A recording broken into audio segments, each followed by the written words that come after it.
이제 이 동영상들을 보시면 매트릭스의 빨간 알약을 먹은 것처럼 여러분이 천국을 향하여 꽃길을 걷고 있는 줄 알았겠지만 우리가 얼마나 무섭고 두려운 상황에 처해 있는지, 진짜 현실은 우리들이 보고 들었던 것과는 완전히 다르다는 사실을 알게 될 것입니다.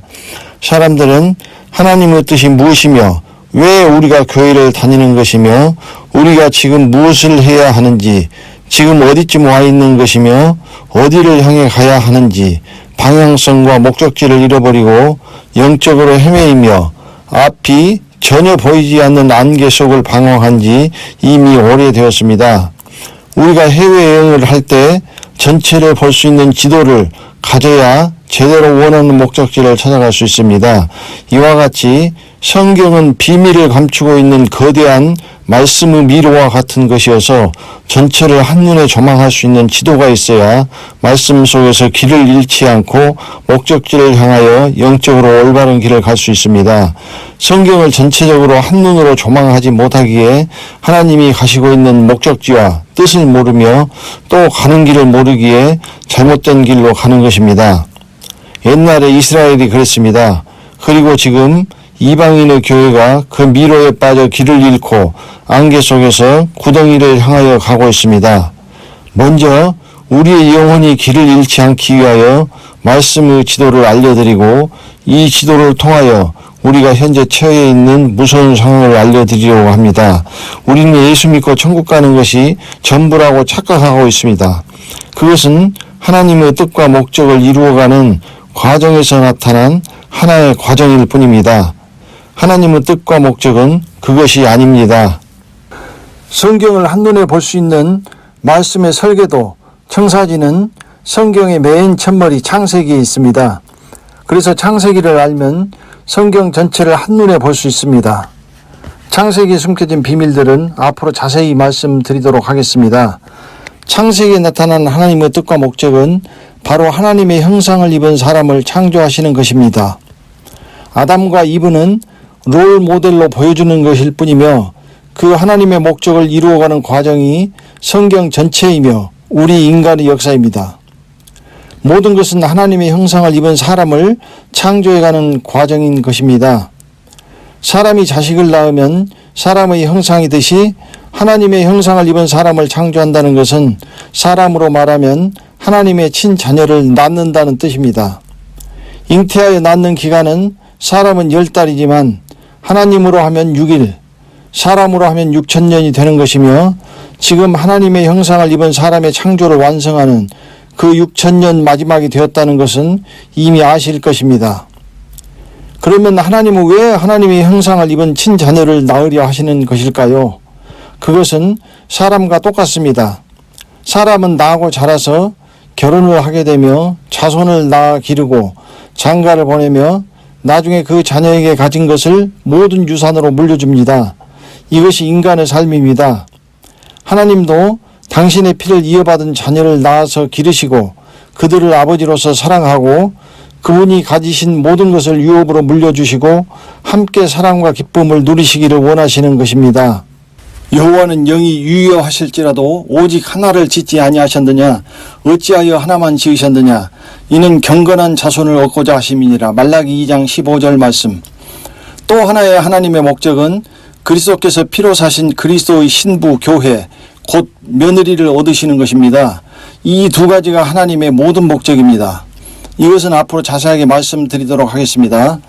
하나님의 형상을 입은 친자녀들에게는 세 가지가 약속되어 있습니다.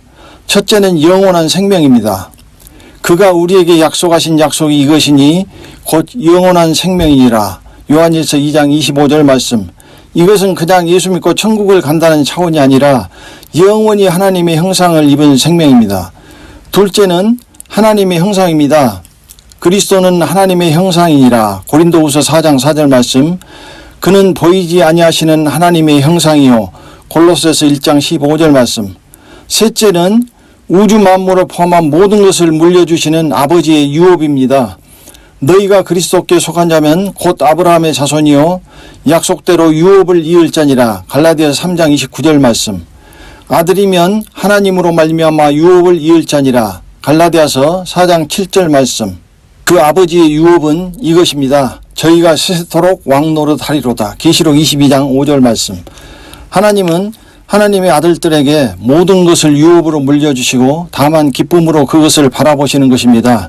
그래서 창세기에 하나님이 하나님의 형상으로 사람을 창조하시고 하나님이 그 지으신 모든 것을 보시니 보시기에 심히 좋았더라. 저녁이 되며 아침이 되니 이는 여섯째 날이니라. 창세기 1장 31절 이라고 기록했고, 하나님은 하나님의 아들들에게 모든 것을 맡기시고 7일째 안식으로 들어가시는 것입니다. 그렇다면 하나님께서 친자녀를 어떤 방법으로 낳으시는 것일까요? 사람처럼 남녀가 결혼하여 자녀를 낳는 것일까요? 그렇지 않습니다. 하나님은 말씀으로 낳으십니다. 그가 그 조물 중에 우리로 한 첫 열매가 되게 하시려고 자기의 뜻을 좇아 진리의 말씀으로 우리를 낳으셨느니라. 야고보서 1장 18절 말씀. 그러므로 오직 말씀이 모든 것이요 말씀이 처음과 끝이요 알파와 오메가가 되는 것입니다. 내가 너희에게 이른 말이 영이요 생명이라. 요한복음 6장 63절 말씀. 바로 하나님의 말씀이 우리의 영이 되고 생명이 되어 우리를 하나님의 형상으로 잉태하여 지금 말씀의 뱃속에서 우리의 영혼이 말씀의 영향을 섭취하고 성장하고 있는 것이며, 이제 10달의 잉태 기간이 다 찼고 갑자기 해산의 고통이 찾아올 것입니다. 우리를 생명인 말씀으로 잉태하여 낳으시는 것입니다. 그리고 오직 말씀으로 잉태된 하나님의 친자녀는 오직 말씀의 자궁 속에서만 그 가녀린 생명을 유지할 수 있습니다. 영이요 생명인 말씀이 오염되거나 더럽혀지거나 변질되면 잉태된 생명에 치명적이 될 수 있으며 유산이라는 처참한 상황이 일어날 수도 있습니다. 그러므로 처음부터 끝까지 절대로 말씀을 벗어나면 안 됩니다. 말씀을 더하고 빼고 바꾸고 대적하고 해방하는 일이 얼마나 무서운 일인지 감이 잡히실 것입니다. 말씀으로 잉태된 하나님의 친자녀를 우리가 모르는 사이에 영적으로 무서운 위해를 가하는 치명적인 행위를 할 수도 있는 것입니다. 이 말씀을 들은 이후에는 절대로 말씀에 주의하시기를 당부드립니다. 하나님은 말씀으로 하나님의 친자녀를 잉태한 우리를 홀로 그냥 내버려두지 않으시고 성령을 보내셨습니다. 그 뜻을 이루어가는 과정에서 하나님께서 보내신 성령께서 보이지 않게 역사하시며 잉태된 하나님의 자녀들이 태어날 때까지 안보하고 돌보고 계십니다. 이제 하나님의 최종 목적인 그들이 태어나면 성령의 역사가 끝이 나며 태어난 하나님의 친자녀들과 그리스도의 신부들을 이끌고 공중으로 올라가실 것입니다. 그 후에 우리 살아남은 자도 저희와 함께 구름 속으로 끌어올려 공중에서 주를 영접하게 하시리니 그리하여 우리가 항상 주와 함께 있으리라. 데살로니가전서 4장 17절 말씀. 그리고 그들을 아버지가 임재하시는 지성소로 인도하여 아버지 앞에 서서 우리를 낳으신 친아버지를 뵙게 될 것입니다. 여러분, 공중에는 예수 믿으면 아무나 갈까요? 공중에는 죽지 않고 살아서 가기 때문에 이 썩을 것이 썩지 아니함을 입고 이 죽을 것이 죽지 아니함을 입을 때에는 사망이 이김의 삼킨 바 되리라고 기록된 말씀이 응하리라. 사망아 너희 이기는 것이 어디 있느냐? 사망아 너희 쏘는 것이 어디 있느냐? 고린도전서 15장 54절부터 55절 말씀. 이 말씀대로 사망을 이긴 자만이 공중에 가게 됩니다. 여러분, 에덴에 있었던 생명나무가 어디에 있는 줄 아십니까? 말씀 속에 깊숙이 감추어 있습니다. 성경 말씀이 무엇인 줄 아십니까? 바로 말씀 속에 깊숙이 감추어진 생명나무를 찾아가는 보물 지도와 같은 것입니다. 저는 말씀의 인도하심을 받아 생명나무에 갔다 왔습니다.